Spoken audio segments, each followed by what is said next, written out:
गोल, Nations leading institute. नमस्कार, मैं विपिन सिंह आप लोगों से मुखातिब हूँ और आज खास मौका है हमारे सामने।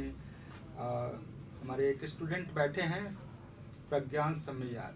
ये ऐसे स्टूडेंट हैं जिन्होंने इस गोल संस्थान में एडमिशन लिया और इसके बाद इन्होंने जो सफलता हासिल की है, निश्चित रूप से हमारे संस्थान के लिए गर्व का विषय है और हम बिहार वासियों के लिए भी गर्व का विषय है। कैसे एक साधारण छात्र अपनी अपनी सोच और इच्छा शक्ति के साथ आगे बढ़ता है और सिलेक्शन तक पहुंच पाता है, हम आज चर्चा करेंगे उस संदर्भ में। मैं पहले आपको बता दूं कि नेट 21 का रिजल्ट जो बहुत दिनों से लंबित पड़ा था वो हमारे सामने आया है और जो रिजल्ट्स अभी तक आए हैं, जो रुझान हमारे सामने आया है, उसमें अब तक लगभग 5640 बच्चे ऐसे हैं जिन्हें क्वालिफाई किया गया हमारे संस्थान से, जो बच्चे इनरोल्ड थे और जिन्हें गवर्नमेंट मेडिकल कॉलेज मिलने जा रहा है। वो अब तक का जो आंकड़ा है उसमें हमें 550 प्लस स्टूडेंट्स को एमबीबीएस मिलने की संभावना है। चैलेंजर और फाइटर एक ग्रुप हमारे यहाँ जो डिजाइन किए जाते हैं, उसमें चैलेंजर से 100% छात्रों का सिलेक्शन हुआ है। गोल एजुकेशन विलेज में जो क्वालिफाई किए हैं वो तो 100% है, लेकिन जिन्हें गवर्नमेंट मेडिकल कॉलेज मिलने जा रहा है, मोर देन 75% स्टूडेंट्स को गवर्नमेंट मेडिकल कॉलेज मिलेगा। तो मैं सभी सफल छात्रों को आज बधाई देना चाहता हूं अपने पूरे संस्थान की ओर से, और खासकर संस्थान के जुड़े सभी शिक्षक और सभी जो सहयोगी हमारी टीम थी, जो बहुत डेडिकेटेड, बहुत डिवोशन उनके अंदर था। पैंडेमिक के एडवर्स कंडीशन में भी उन्होंने जिस तरीके से काम किया, निश्चित रूप से उत्साहवर्धक हम सब लोगों के लिए है और शायद तभी इतने अच्छे परिणाम आए हैं इस एडवर्स कंडीशन में भी। लास्ट ईयर भी 2020 में भी बहुत सारे छात्रों ने बहुत अच्छा प्रदर्शन किया, मेडिकल कॉलेज तक पहुंचे और इस बार पुनः 2021 में भी इन्होंने साबित किया कि इच्छा शक्ति, दृढ़ संकल्प, लगन से अगर आप आगे बढ़ते हैं और एक ही लक्ष्य यदि आपने निर्धारित किया है, बिना समय गंवाए अपने आप को अपने लक्ष्य के प्रति साधते हैं, तो आपके रिजल्ट्स, आपके परिणाम इसी तरीके से आएंगे। तो आज हम आपसे मुखातिब होते हैं। हमारे सामने जो खास छात्र हमारे पास बैठे हैं, प्रज्ञांश, इन्होंने कैसे पढ़ाई की है इस पे हम बात करेंगे। तो सबसे पहले प्रज्ञांश, आपको बधाई, आपके अभिभावक को बधाई। आपका सिलेक्शन हुआ और आपके साथ गोल में ही पढ़ रही आपकी सिस्टर है, उन्होंने भी मेहनत किया था, उनके भी अच्छे रैंक मार्क्स आए हैं। तो सबसे पहले आपको ढेर सारी शुभकामनाएं और दीपावली की शुभकामनाएं। आप मुझे बताएं, आप इस बार जो मेडिकल एंट्रेंस एग्जामिनेशन जो नीट ने कंडक्ट किया, उसमें आपके रैंक और आप अपने मार्क्स बताएं। सर मेरे मार्क्स 695 आए और 252 ऑल इंडिया रैंक और कैटेगरी रैंक ऑल इंडिया में 15 रैंक आया सर। EWS आप 15 रैंक आप लाए हैं, तो कैसा अनुभूति हो रहा है आपको? सर अंदर से बहुत सर अच्छा फील हो रहा है, सबको प्राउड फील करवाया सर। ये बहुत बड़ा चीज़ होता है कि आप अपने पूरे परिवार को प्राउड फील करवा रहे हो, आपकी वजह से आपका पूरा खानदान खुश है सर। बहुत अच्छा लगता है पूरा। निश्चित रूप से ये प्राउड मोमेंट होता है और खास तौर से आपके ग्रैंड पेरेंट्स जो थे, उनके लिए तो ये सौगात मिल गया जैसा बात हो रहा था। तो ये इस समय आप कैसा महसूस कर रहे हैं जब आपकी ग्रैंड मॉम नहीं है और उनका एक सपना था? तो सर मेरे परिवार ने सर हमें हमेशा शुरू से यही सिखाया कि सर विद्या ही सब कुछ है, पैसा कुछ नहीं होता। आपका विद्या ही आपका पहचान होता है और आपको एक अच्छा आदमी बनना है सर। वो हमें सिखाते हैं कि पैसा तो हर कोई कमाता है, लेकिन आपको एक अच्छा आदमी बनना है। तो सर बस यही लग रहा है कि आगे जाके वो एक अच्छा डॉक्टर बने, समाज का सेवा करें। निश्चित रूप से जिस तरीके की सोच है, ये संस्कार है आपका, और आपके परिवार ने जो आपको सिखाया है वो आपके अंदर दिखता भी है, वो रिफ्लेक्ट करता है। और इन चीज़ों को आपने जो सहेजा है, इसे आगे भी सहेजें। और अच्छे डॉक्टर बनने से ज़्यादा अच्छा एक इंसान बनना होता है, ये आपके अभिभावक ने सिखाया है, ये बहुत बड़ी बात है। आप पहले ये बताएं कि जो सिलेक्शन हुआ है आपका, आप अपना क्रेडिट कैसे किसे देना चाहेंगे? सर सबसे पहला क्रेडिट तो सर मेरे माता पिता को देंगे सर। मतलब कि अभी 11-12 से मुझे पता चला कि मुझे ऐसा करना है, पर बचपन से ही मुझे ग्रूम किया जा रहा था कि आपको कुछ अच्छा करना है जीवन में। मतलब कि हमारे स्कूल टाइम से मैं नाज़त अकेडमी गया से पढ़ा हूँ सर। स्कूल टाइम से ही हमें पेरेंट्स ग्रूम करते हैं कि तुम्हें पढ़ाई में बस तुम्हारा दिमाग लगना चाहिए, बाकी सारा कोई भी दिक्कत आता है हमारे साथ, कोई परेशानी, वो सर हम नहीं देखते हैं, हमारे पेरेंट्स देखते हैं।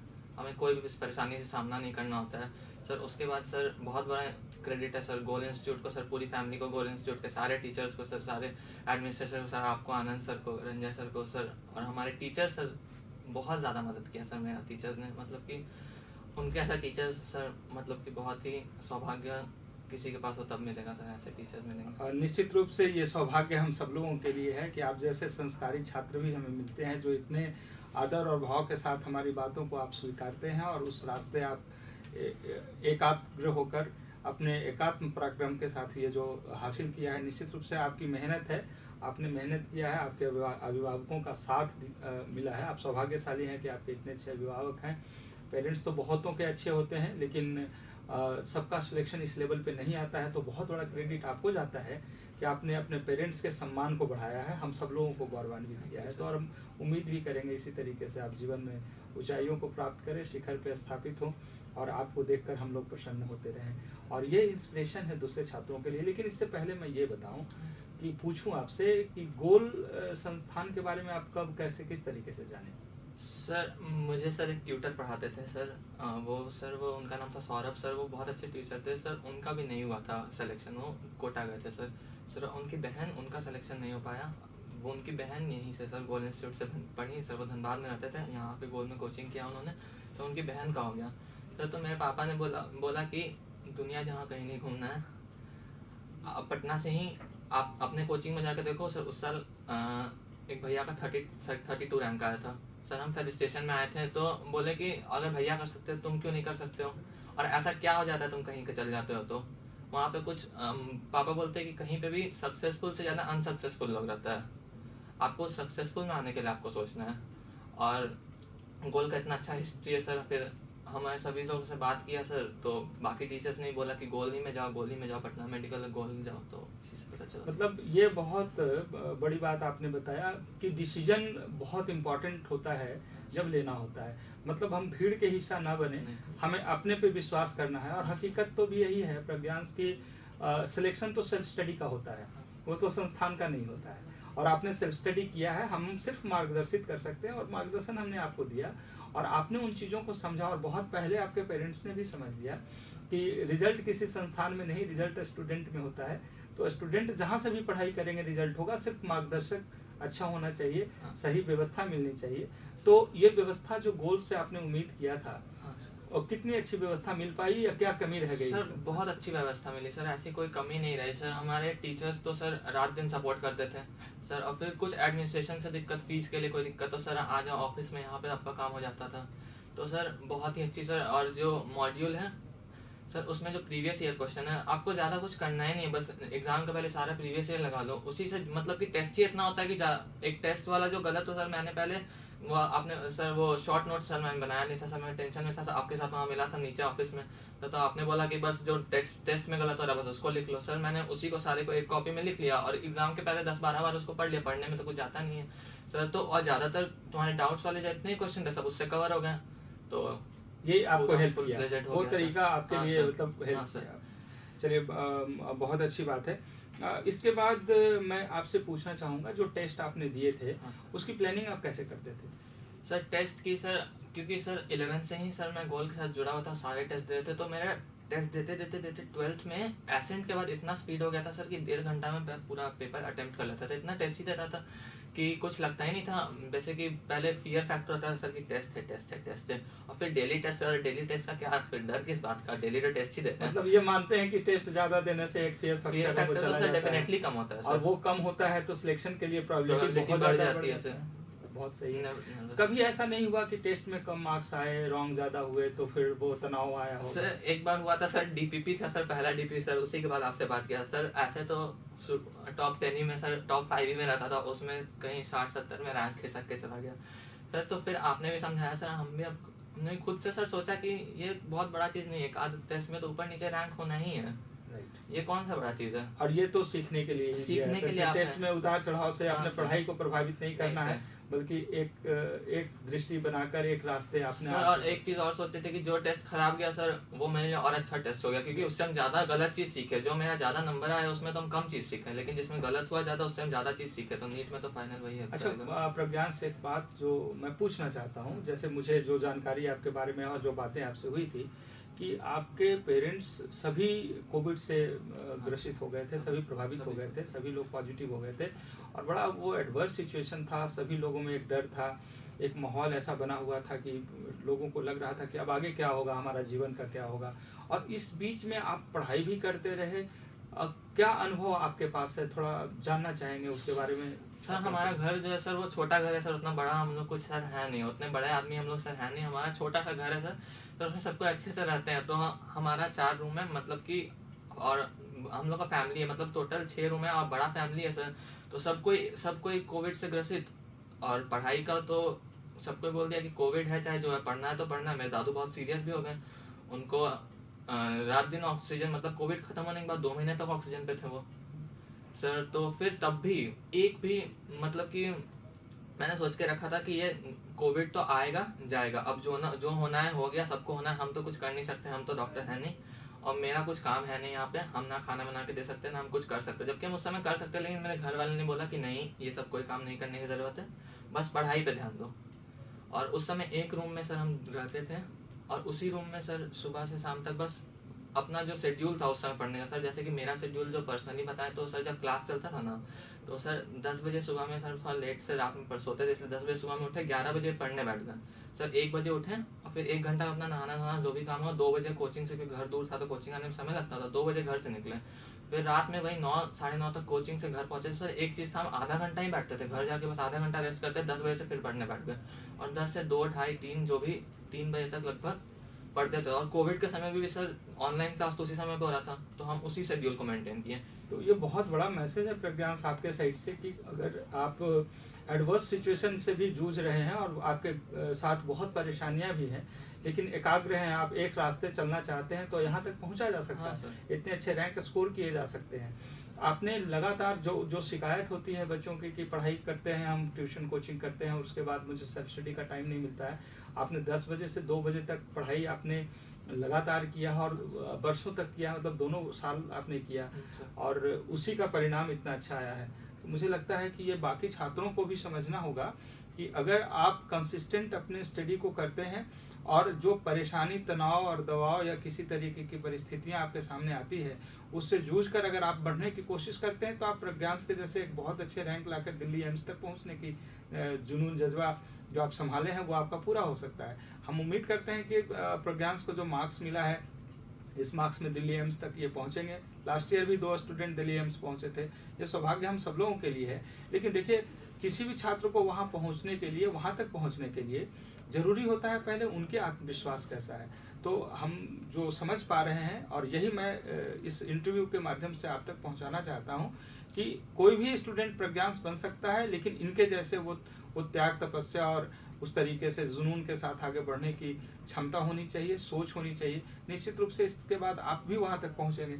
अब बहुत छात्रों का शिकायत होता है, हमारे साथ ये प्रॉब्लम आया, वो प्रॉब्लम आया। आप समझ सकते हैं इनकी पूरी फैमिली कोविड से ग्रसित है, उसके बाद भी इन्होंने अपने आप को समझाया और इनके फैमिली ने बहुत सपोर्ट किया, साथ दिया। सभी के फैमिली सपोर्ट करते हैं, ये देखा गया है। तो ऐसे खराब कंडीशन, एडवर्स कंडीशन, विपरीत परिस्थिति में भी अगर आप अपने जज्बे जुनून के साथ काम करें तो आप अपने लक्ष्य तक पहुंच सकते हैं, आपके सपने साकार हो सकते हैं। और ये बात मत भूलें कि आप सिर्फ आप नहीं हैं, आप समाज के एक धरोहर हैं, आप राष्ट्र के धरोहर हैं। तो राष्ट्र का धरोहर बनने के लिए आपको त्याग, तपस्या तो करना ही होगा। छोटी छोटी परेशानियों से दूर हटकर अपने आप को समझाकर वहां तक पहुंचाने की कोशिश करनी होगी। और वहां तक पहुंचने का जो रहस्य मैं सीख पा रहा हूं आपसे, ईमानदारी से अपने लक्ष्य की तरफ बढ़ते जाएं, अपने दायित्व का निर्वहन करते जाएं, तो आराम से आप वहां पहुंच सकते हैं। ये हमारे जो समझ आई है इस प्रज्ञान के साथ पिछले 2 वर्षों में काम करते हुए, अपेयरिंग में ये रिजल्ट लिए हैं। 695 मार्क्स स्कोर करना ये अपने आप में बहुत बड़ी बात है। हालांकि इस मार्क्स में और भी अच्छे रैंक उम्मीद किए जा रहे थे, बट जो भी व्यवस्था में कमी या जो भी कहीं से एक चूक रही हो, हम लोग तलाशेंगे उस चूक को। लेकिन चलने से पहले एक बात जरूर पूछना चाहेंगे कि जो बच्चे अभी आपको देख रहे हैं या सुन रहे हैं, या फिर आपको मानते हैं कि एक अपीयरिंग में रिजल्ट्स जो कोई लोग समझता है कि नहीं होता है, आप आदर्श हो सकते हैं बहुतों के लिए, आप क्या टिप्स देना चाहेंगे उन लोगों को? सर टिप्स सर यही है कि 2 चीज़ का ध्यान रखना है सर, खुद के साथ ईमानदार रहना है खुद से कभी झूठ नहीं बोलना है कि हम बहुत लोग सर ऐसा करते हैं ना कि सर हम फ़ोन देख रहे हैं और पढ़ने का समय तो हम पढ़ नहीं उस टाइम। तो खुद से ईमानदार होना है, आपको खुद में पता है और कोई दूसरा नहीं जानता है कि आप क्या कर रहे हैं, लेकिन आपको खुद को पता है कि आप कितने पानी में हैं। आपको खुद से ईमानदार होना और हमेशा कंसिस्टेंट रहना है। जो 6 घंटे का सेल्फ स्टडी है वो आपको करना ही है। आपके घर में कौन आ गया कौन आया उससे कोई फ़र्क नहीं पड़ता, बहुत लोग आएंगे जाएंगे, लेकिन ये नीट का एग्ज़ाम एक ही बार आता है। एक और क्वेश्चन जो बहुत बर्निंग बन गया हमारे सामने पिछले 2 वर्षों में, क्योंकि गोल का एक सोच था कि सोशल मीडिया से बच्चों को दूर रखें, क्योंकि जो उम्र से गुजर रहे हैं उसमें डिस्ट्रैक्शन के चांसेस बहुत ज़्यादा होते हैं।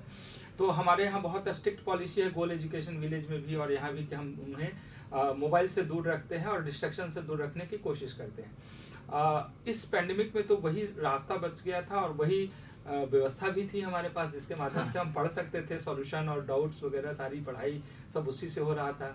तो आपने कैसे इस दोनों में तारतम्यता बनाया कि मोबाइल का मिसयूज और यूज कितना आपने किस तरीके से? सर हम बहुत ही सर लूज माइंड, मतलब कि बहुत ही आराम से पढ़ते हैं सर।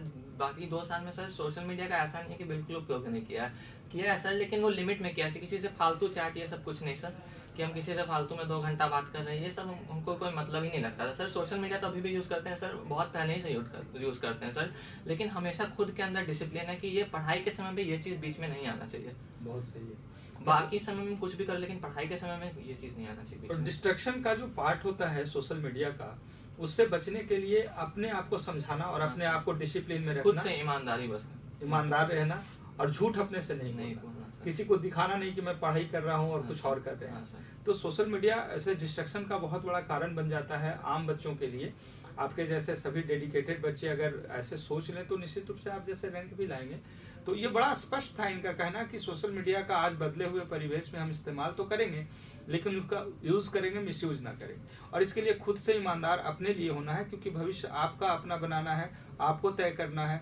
और जब आप अपना भविष्य बनाते हैं तो आपके लिए तालियां बजती है। तो आप अपने लिए तालियां बजाने के लिए, या फिर आपको उस लेवल पे स्थापित किया जाए या आपको वो सम्मान मिले, इसके लिए आप डिजर्व करते हैं, लेकिन उससे बचना है, उस पार्ट से बचना है जो आपको डिस्ट्रैक्ट करता है। तो हमारे सामने प्रज्ञांश थे और इन्होंने जो सफलता हासिल की है, इन्हें बहुत सारी शुभकामना प्रेषित करते हैं। इनके अभिभावकों को शुभकामना और बधाई। आज के दिनों में दीपावली के पूर्व संध्या है, सभी लोग आज मौज मस्ती के मूड में हैं और निश्चित रूप से ये सौभाग्य है कि इन्हें दीपावली से पहले ये सौगात मिला है, इनके उपहार, इनके ये जो गिफ्ट है वो दीपावली का मिला। और सबसे बड़ी बात कि एक साथ आपने एक बहुत बड़ा गिफ्ट अपने अभिभावक को दिया है, अपने पेरेंट्स को, अपने टीचर्स को, अपने संस्थान को। तो बहुत सारी शुभकामना प्रज्ञांश। इसी तरीके से आप अपने डिसिप्लिन को मेंटेन करते हुए उच्चतम शिखर तक स्थापित हों, एक अच्छे डॉक्टर बने। और समाज को एक अच्छे डॉक्टर की बहुत ज़रूरत है। अच्छे डॉक्टर अच्छे इंसानियत के साथ बननी होती है। और जो रहस्य संस्कार आपके घर वालों ने आपको सिखाया है, तो मुझे लगता है कि आप एक अच्छे डॉक्टर बनेंगे। हमारा आशीर्वाद, हमारा प्यार, हमारा शुभकामना आपके साथ है। आप आगे बढ़ें। बहुत सारी बधाई। Wish you all the best. Thank you thank you so much. Thank you.